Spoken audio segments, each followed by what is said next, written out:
Hopefully, we'll move on. Hopefully everybody got my point on Walmart. Exploiting labor overseas, that's bad enough. But the point I was going to make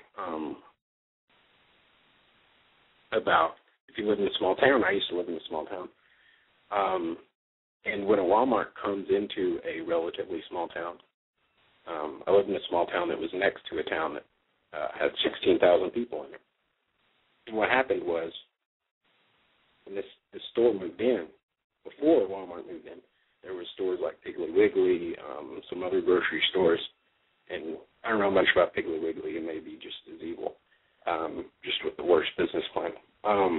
But, it had several different grocery stores, several different kinds of stores, that sold all kinds of stuff that you could find at Walmart. And when this Walmart moved in, tons of these, quote, stores just closed. I mean, you go all around, there's empty buildings. Because what Walmart does with its pricing is, because their prices are so low, because they import stuff that are made by basically slaves, they can charge really low prices and drive everyone out of business. And that's the point I'm making when I'm talking about a small town. That's when I'm asking about whether you live in a small town or not. So, that's another example. But let's move on. I'm tired of talking about Walmart. Let's have ADD. I don't like talking about one subject for more than 15 minutes. If you've heard today, pay attention to the news today. Of course, it's all over the news. Mubarak evidently resigned from party leadership today. He didn't resign from president, so this would basically just be symbolic.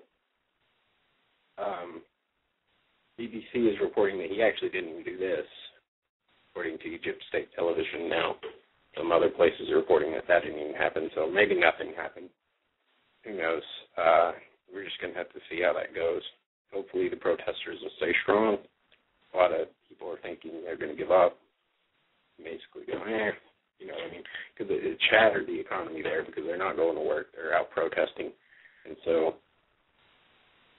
Mubarak's just going to want to wait it out and see what he can do, see how long he can wait it out. Hopefully people haven't gotten weak, or not even weak, can't call them weak. Hopefully they haven't been weakened, or they haven't had their spirits go down with the violence. And somebody got shot in Alexandria today.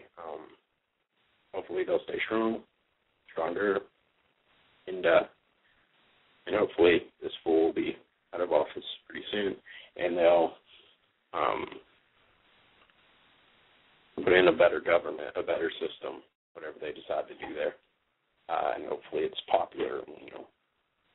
Majority of the people want whatever they're planning on doing. All right, Super Bowl obviously is technically today here.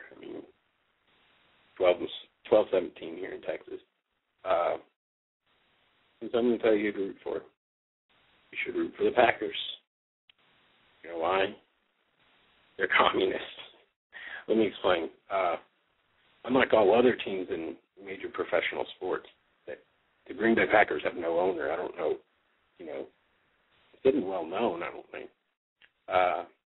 Instead of having an owner like here, the Dallas Cowboys have Jerry Jones, and he owns the team, he calls the shots, he does everything. What he says goes, right? Instead, the Green Bay Packers, they have members of their community. Basically, what they do is they put money in the team.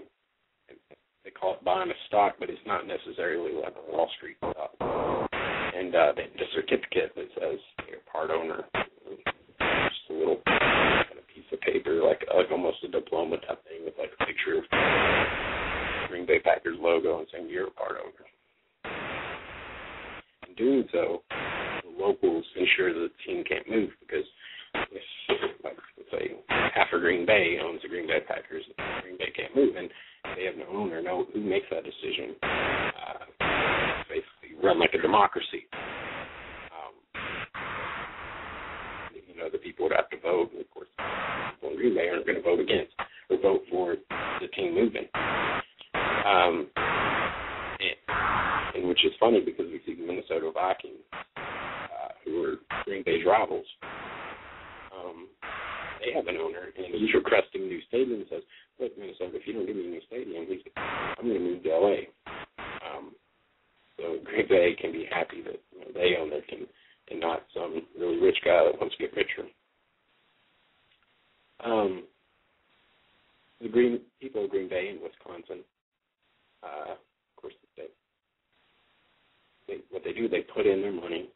They put in what they can for the team. And, of course, having a team there helps the overall town economy because people go to the games.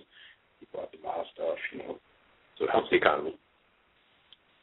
And they put in what they can, and it comes back to help them. So instead of a greedy owner like the Minnesota owner or Jerry Jones who wants more money and will probably cause a work stoppage next year because they want more money, the Packers are owned by the people who put into the best of their ability and receive what they need. What does that